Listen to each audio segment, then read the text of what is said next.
Assalamualaikum warahmatullahi wabarakatuh. Kita panjatkan puji syukur kehadirat Allah Subhanahu wa Ta'ala, di mana kita berrezeki melaksanakan zikir ala kadarnya. Dan selanjutnya seperti biasa kita lanjutkan dengan taklim ala kadarnya, yang pada kesempatan ini kita lanjutkan mengenai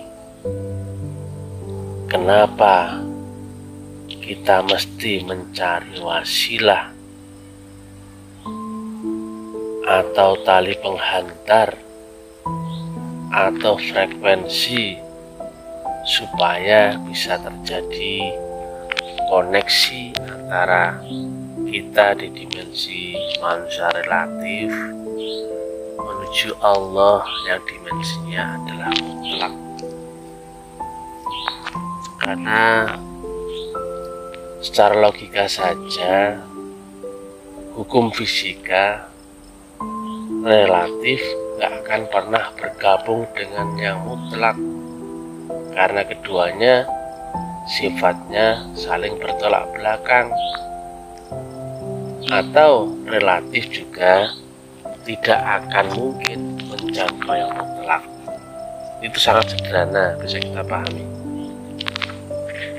Maka untuk menjangkau yang mutlak, syaratnya adalah si relatif mendapatkan unsur yang mutlak, faktor mutlak, potensi mutlak dulu, barulah memungkinkan si relatif akan bisa sampai kepada zat yang mutlak.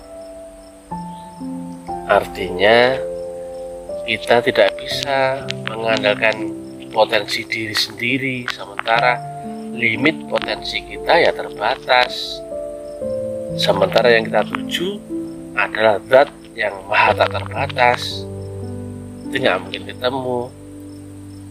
Makanya di dalam Asy-Syura 52 Mushaf Quran menyampaikan tentang potensi itu yang dirupakan cahaya, yaitu nur iman dan nur kitab yang ditanamkan bagi orang-orang yang dipilih dan dikehendaki. Ada dua penekanan di situ, sudah dipilih, dikehendaki pula. Artinya tidak bagi semua orang. Jadi untuk menuju Allah Ta'ala ya sulit, mesti dikehendakinya, mesti dipilih. Nah, itu adalah bentuk ridhonya. Nah, untuk munajat, ibadah atau menyembah, nah tentunya mesti menyertakan frekuensi itu atau potensi yang tak terhingga itu, karena nggak mungkin manusia tanpa ada faktor itu akan bisa kembali atau beribadah atau menyembah kepada zat yang maha mutlak. Tidak cukup manusia itu pintar, nggak akan sampai, karena akal itu relatif. Atau pula manusia itu berilmu, itu pun nggak bisa, ilmunya itu pun relatif. Di dalam level relatif, maka semua turunannya pun akan relatif juga.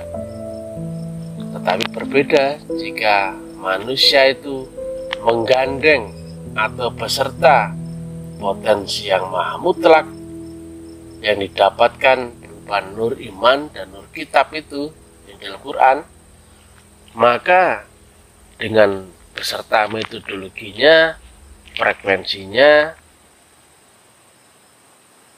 energinya, maka memungkinkan manusia itu memulai perjalanannya untuk mengenal Allah di alam mutlak.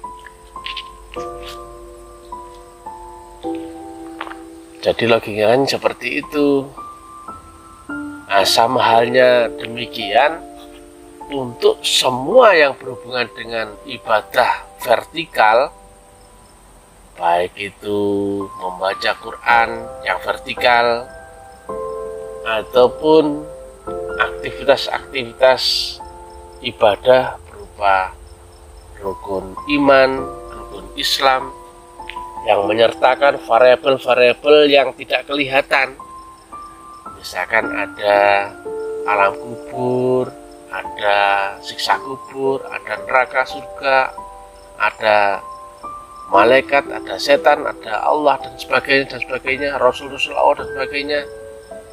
Karena variabel-variabel itu nggak ada di sini, nggak nampak di dunia, tapi ada, beda dimensinya. Makanya untuk menuju ke dimensi yang lebih tinggi daripada dunia, maka nggak ada jalan lain selain menyertakan potensi yang tak terhingga itu sendiri. Itu logis. Mana bisa kita berangkat ke akhirat sementara batas kemampuan kita ya hanya di dunia. Kalau mau menuju akhirat tentunya ya mati baru ketemu alam akhirat. Padahal mestinya kita melaksanakan munajat mulai di dunia sampai ke akhirat. Nah, itu yang sulit. Makanya mohon maaf, banyak yang menceritakan dalil tentang sholat, mulai banyaklah Quran, hadis, kemudian arahan-arahan ulama. Tapi kan nggak banyak yang bisa menjelaskan bagaimana cara atau metodologi sholat atau ibadah-ibadah yang lainnya itu memungkinkan bisa terjadi. Rukun syaratnya aja nggak tahu. Padahal mestinya Islam itu maha tinggi, sangat ilmiah dan bisa dibuktikan. Artinya jelas, kitabnya jelas, bahkan tidak ada keraguan sedikit pun di dalamnya. Dzalikal kitab la raiba fihi. Hanya saja karena kita tidak tahu bahwasanya ada unsur kemutlakan sebuah potensi yang harus disertakan di dalam kita melaksanakan atau melakukan perjalanan rohani menuju Allah Ta'ala, ya kita nggak mencari. Padahal di dalam Quran itu jelas, wabtaghu ilahil wasilah wajah itu fisabilihi la'alakum tuflihun. Adanya tali penghantar, kemudian yang di dalam As-Surah 52 tentang nur iman dan nur kitab, adanya potensi yang mesti didapatkan. Kemudian ada lagi tentang metodologi beragama. Ketika kita beserta energi itu, kemudian kenal frekuensinya Allah, yang satu ujungnya di ars, yang satu ujungnya di dunia, maka saat kita terkoneksi dengan ujungnya di dunia atau Rasulullah itu sendiri frekuensinya, maka ujung dari frekuensi itu otomatis akan nyambung ke hadirat Allah Ta'ala yang ada di ars. Tentunya menggunakan sebuah metodologi atau cara atau sistem yang itu mutlak baku. Nah itu, makanya dalam hal ini kami coba menyampaikan bahwa potensi yang tak terhingga itu mesti didapatkan dulu. Jika tanpa potensi itu, maka seluruh amal ibadah kita ya logikanya kandas. Mana mungkin dimensi relatif akan menjangkau dimensi mutlak? Nggak ada ceritanya.